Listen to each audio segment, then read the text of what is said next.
നമ്മളിന്ന് നാട്ടിൽ പോട്ടോ. ആദ്യം തന്നെ ഒരു കാര്യം പറഞ്ഞു കേട്ടോ, ഈ വീഡിയോയിൽ ഒരു തേങ്ങയില്ല. വാവങ്ങളെ സമയം കളഞ്ഞു നിങ്ങൾക്കൊരു തോന്നലുണ്ടാവും. പിന്നെ എന്റെ കാര്യങ്ങൾ നിങ്ങളോട് അറിയിച്ചിട്ടില്ല, എനിക്കൊരു തൊഴിലക്കട. ബാംഗ്ലൂരിൽ ഇപ്പൊ 3 നാൾ പോക്ക് ഭയങ്കര സീനാണ്. അയച്ചിട്ട് ഇപ്പൊ നമുക്ക് പോകാതിരിക്കാൻ പറ്റൂലല്ലോ. പോലീസുകാർ ഇപ്പൊ വടിയൊക്കെ പിടിച്ചിട്ട് നിൽക്കണേ കണ്ടതിനെ പുറം പൊളി. മേല് വരുത്താണ്ടല്ലോ വെച്ചിട്ട് ഒപ്പമുള്ളവനൊരു അണ്ണന്മാരെ വണ്ടിയിലാണ് കയറ്റി വിട്ടു. ഓനിക്കാണെങ്കിൽ അതൊക്കെ ഒരു പൊലിവാണ്. നേരെ നല്ലോണം വെക്കിക്കണു. പിന്നെ സിനാർക്ക് ഒരു പറപ്പിക്കലാണ് പറപ്പിച്ചു.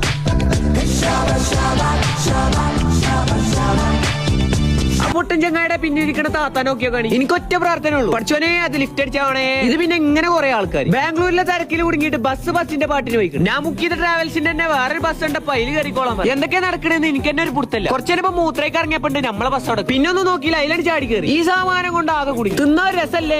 തിന്നിട്ടും കഴിച്ചിട്ടില്ലേ. കുറച്ചേരം ഒരു ഫുഡ് കഴിക്കാനാണ് നിർത്തി. ഉള്ളത് പറയാലോ, കുത്തി കയറ്റിക്കണം. അവൻ തിന്നുകാണ്ട് ഞാൻ കടന്നു തുടങ്ങി. അങ്ങനെ നമ്മളെ പെരയിലെത്തിക്കണേ.